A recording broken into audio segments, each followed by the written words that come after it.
Alright there YouTube, it's time to talk about the 9.7-inch iPad Pro.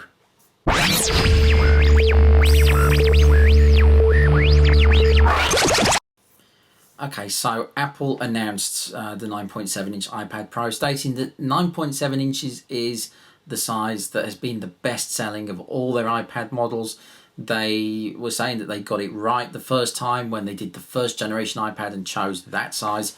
Having owned a iPad with Retina display, the third generation iPad myself, I do like the 9.7-inch screen size. I think it is a really good compromise between portability and usability. So I think Apple's got a really good point on this one. The 9.7-inch iPad Pro is definitely a good size.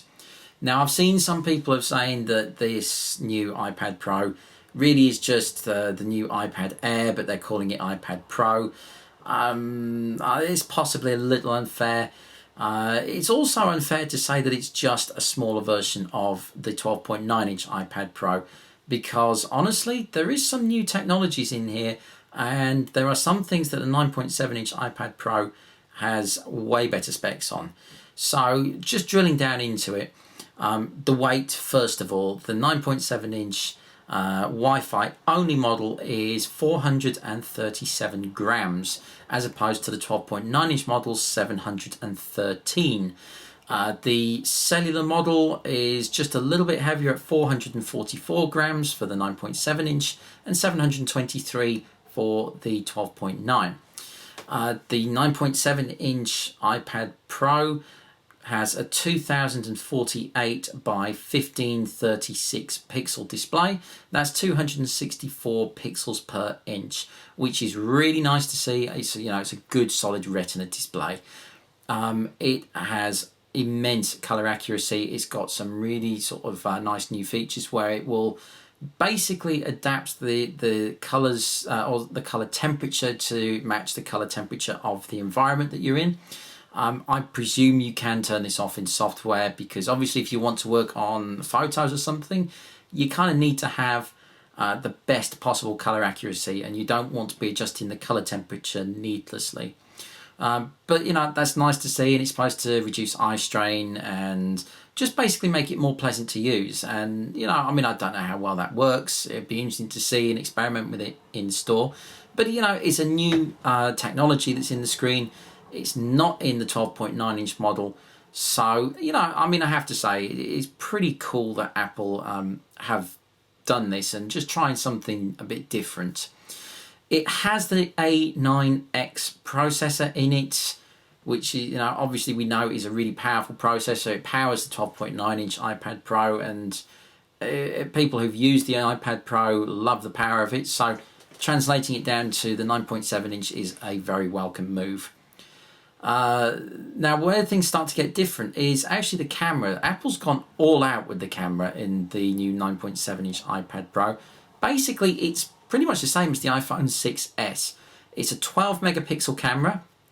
It's got focus pixels like the iPhone 6s has, as opposed to the 12.9-inch iPad Pro, which has an 8 megapixel camera that does not have the focus pixels. It has autofocus, obviously, but it doesn't have those really quick focus pixels that actually make taking photos with the iPhone 6s really enjoyable. It will shoot 4K video at 30 frames per second, where the 8 megapixel camera of the 12.9 will only do 1080p. The front-facing camera on the 9.7 is 5 megapixels, as opposed to the 1.2 megapixel camera of the 12.9-inch iPad Pro. So again, camera's been upgraded. It's really nice to see. It still only shoots 720p video in the front-facing camera, but it's a better camera for taking forward-facing photos. Apple's incorporated their unique 4-speaker design, which they have in the 12.9-inch iPad Pro as well. And they're saying that the battery life should be 10 hours, and Apple's battery life estimations are generally pretty accurate. And it's got a 27.5 watt-hour battery. The 12.9-inch model has a 38.5 watt-hour battery, but there is a ton more pixels to drive. So I wouldn't be surprised if the battery life is basically comparable between the two, and really, you know, the difference in battery is offset by the difference in screen. Prices for the iPad Pro 9.7 inch, just looking at the Wi-Fi only model. There is a cellular model as well, but the Wi-Fi only model starts at 32 gigabytes, and that's for $599 US, which translates to £499 here in the UK.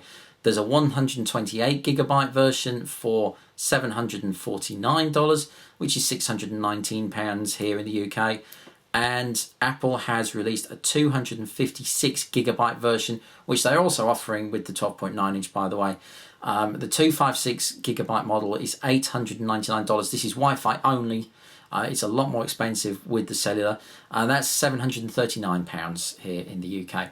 So it's a really solid iPad. It's got tons of specs in it, and it's very impressive to see.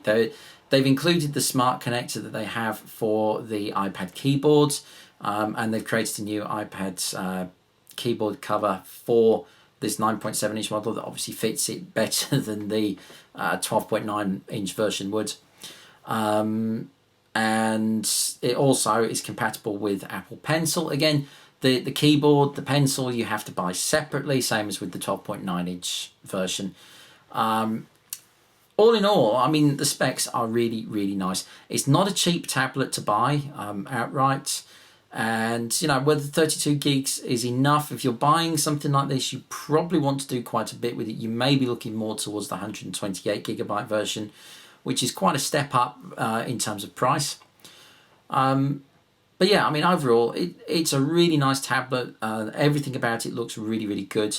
It is quite pricey. There's no getting away from that.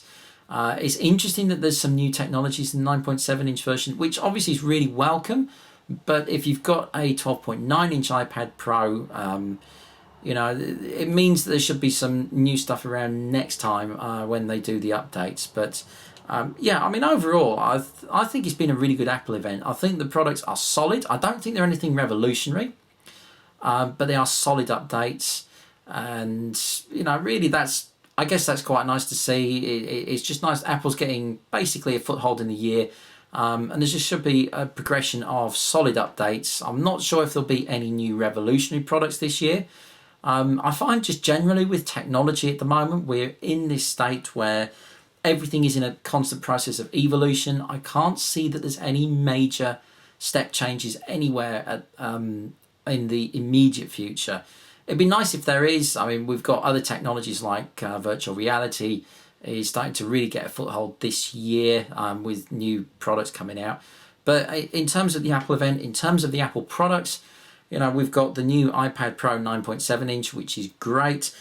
We've got the new iPhone SE, which, you know, again, if you want a smaller phone, that is a really solid phone to go for. There's the updates on the Apple Watch sort of straps and the cosmetic things. And Apple's just basically updated us with everything else. As I say, there isn't a lot else more I can say. It's a good looking tablet, this iPad Pro. If you're in the market for a tablet and you are holding out in case Apple would release a new iPad Air, or as it turns out, a new iPad Pro at 9.7 inches, then you're probably going to be very pleased with this. That's going to be released on the 31st of March. Pre-orders are being taken now. And that's it, really. There's not a lot else I can say at this point. I just wanted to do a really quick video about the iPad Pro. Just my thoughts on it, as I've done with everything else to do with the Apple event. And, you know, if I think of anything else, if there's any other aspects of it I want to tackle, then I'll be uploading videos. I still have some more videos I want to upload on other things as well, so don't forget to check back for those. And as always, leave me a comment, tell me what you think, what you thought of this video, and what you think of the new iPad Pro. I'd love to hear your thoughts on it. And that's it, really. So don't forget to click like and subscribe, and it'll be great to see you all soon. All right, thanks.